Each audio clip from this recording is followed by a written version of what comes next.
Good afternoon, America. I'm Jared Lopez, and you're watching The Truth. Please welcome your favorite co-host, Tyler Champaco.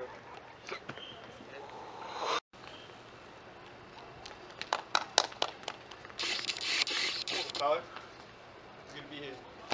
Nice to see you again. Hey Jared, how you doing this fine morning? Good, Tyler. Thank you for asking. Let me tell you, I had the craziest dream last night. Really? Tell me about it. Alright, so I was stuck in one of these acid rainstorms, you know the ones that are starting to occur in your big cities? In my dream, I was driving down the street with my family, but I woke up just in the nick of time before something drastic happened.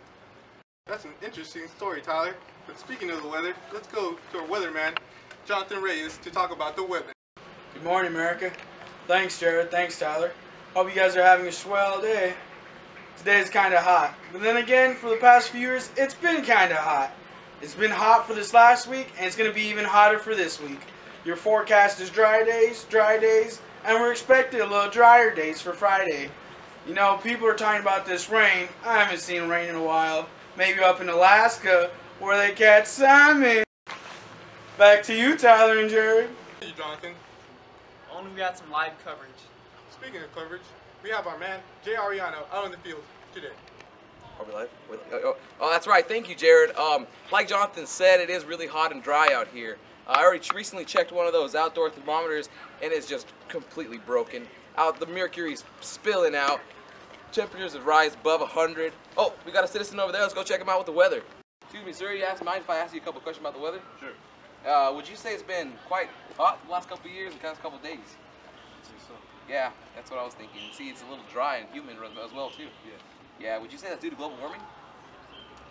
Yeah, that's what we were in the studio were thinking. Now back to you, Jared. Thank you for the report, Jay. Sounds like it's really hot outside. I wonder why. Since we're talking about the topic global warming, I brought the world-renowned known, my friend and colleague, Christian Serrano.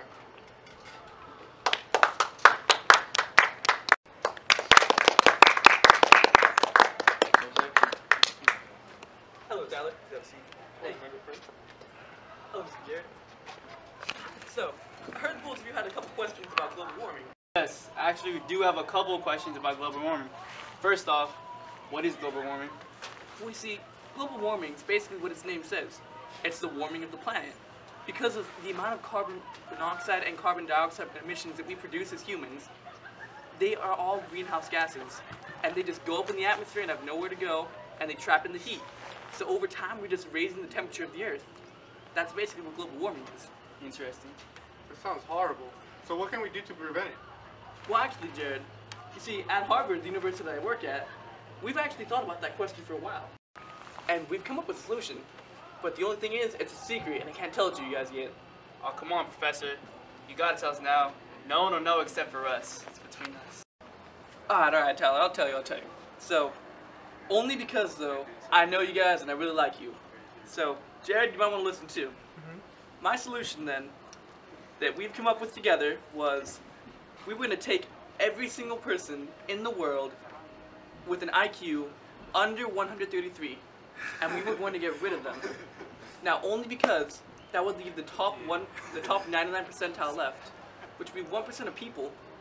And so, what we realized was humans emit their own forms of carbon dioxide and carbon monoxide, as well as methane gases. Now, if we remove them from the world, you're actually getting rid of 4% of the greenhouse gases that are in the atmosphere. Now, what happens is, you might think, okay, 4%, that's not a lot. But what's happening is, it's 4% every year. And that's all going to add up, because it's 4% one year, then the next year's another 4%, together that's 8. Then the third year after, it's 12%. So really, together, we're actually saving the Earth in the long run by doing this. And that's basically what we've come up with. But my question to that is, how are you going to get rid of them? Well, what we were thinking of was, we would take crop dusters and the like, you know, small planes that can fly over areas, and we were going to airdrop large amounts of anthrax and sarin onto heavily populated cities. And what that would do was, that would actually manage to get rid of large amounts of people at a time. So if you drop it over New York, say, you'd be able to get rid of 20, 30 million people at a time. And so what would happen then is, for the places that are not heavily populated, we would go and we would take all the people and we would use them to further the advancement of human knowledge. So we would be able to find out how bacteria grows in humans. We'd be able to experiment with like cancer cells, find out how to kill them off easier. That way, for the 1% that's left, we'll have like a second chance for them, a fresh start. Because then we'll be able to further the advancement of human knowledge. We think it's ethical, we firmly believe it, because when you think about it, we're only sacrificing a small amount of life on Earth in order to save the majority. Because over time, all we're going to be doing is causing further and further problems. And if you get rid of 99 out of 100 people, and you're only leaving the smartest of the smart, what they'll be doing is, they'll be able to figure out what it is that makes us human. They can go through and they can say, alright, what can we do for clean energy? And then it's going to leave 70 million people all to figure out clean energy. Solved it. What can we do to stop wars? Well, that'll only be 70 million people. Why would they go to war? They know that they're only a small amount now. They'd be willing to put aside their differences for the cause of fixing the planet. And so that's why I think it's ethical, and that's why so many others at my university think it is ethical. Wow, Christian. Thank you for joining us, Professor. Thank you, Jared, for letting me on the show. Thank you, Tyler. Well, this sums up our day. From me and my colleague, Tyler Champaco. This is the truth.